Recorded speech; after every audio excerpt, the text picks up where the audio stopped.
And now, more Gainesville Game Day. Hey, welcome back to Game Day, everybody. Now, we'd likely be seeing a different Georgia team if Nick Chubb was completely healthy and playing. Of course, he's not. He's out for the year, and Georgia won't have him. So instead, the Bulldogs will be relying upon Sonny Michel. Pat, how different will this rushing attack be now that Michel is in and Chubb is out? Last year, they ignored Chubb in the second half. In fact, after Florida took a 14-7 lead late in the first half, he only got the ball 5 times on rushes and fumbled on one of those after a long run. Sonny Michel's really, really good, and it's not that big of a drop-off. It's almost a Will Greer to Treon Harris. But the drop-off from Sonny Michel to Keith Marshall, to me, is a lot bigger. Sonny Michel gave them a guy they could put in the game to rest Nick Chubb that they didn't see a drop-off. I think they'll see it now, and that may change their philosophy going in. Certainly have to see if they're going to go to the air a little bit more from Grayson Lambert against Florida Gator secondary. That makes the Georgia fans spooked. They're not going to want that. Of course, there are other games on the slate today.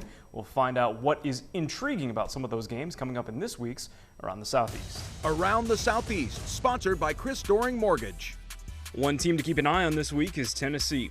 How many close losses does one team have to suffer?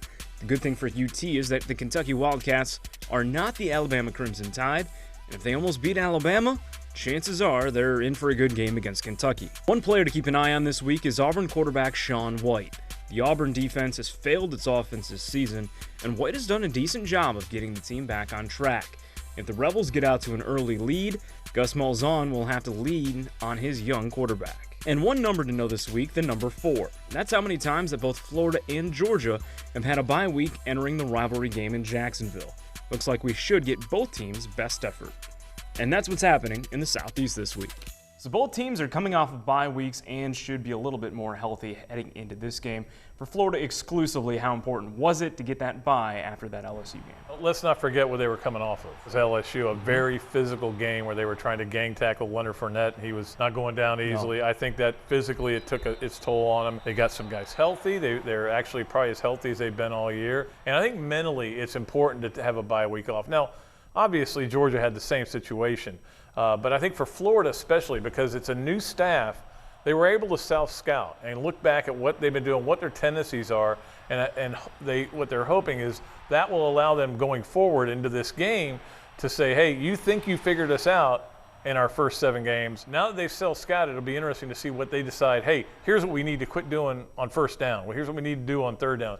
So that, I think, is really going to help Florida a lot. McElwain talked about knowing Jeremy Pruitt on Georgia's staff and having to change up some of the signals. So those are some things that they, of course, had to implement this week to know that Georgia wouldn't be picking up on signals, which, of course, is just a huge thing leading into a big game like this. But, of course, it's time for Trending in Titletown. Chelsea Brown has more on what players and coaches are saying leading up to this big game today. Trending in Titletown, brought to you by Skyfrog Tree Service. Stay motivated. It's known for being the world's largest outdoor cocktail party, but it's also arguably one of the biggest rivalries in all of college football. That's right, I'm talking about Florida, Georgia, and here's what's trending this week. Don't have to dig deep into the social media realm to see fans and players getting pumped for the big game. One fan posted this one of a Georgia Bulldog saying, "This week's Gator bait." And how about this drawing of 2 Gator gals walking Bulldogs? Another fan posting a picture of Alberta in a cheerleading stunt saying it's about to go down this weekend. It appears that most Gator football players don't want to add fuel to the fire, and most of their Twitters were pretty silent this week.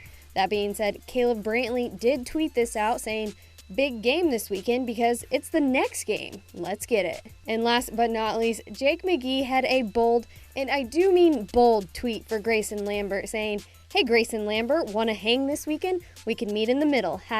#miss you." Time for a quick TV timeout. More Gainesville Game Day after this.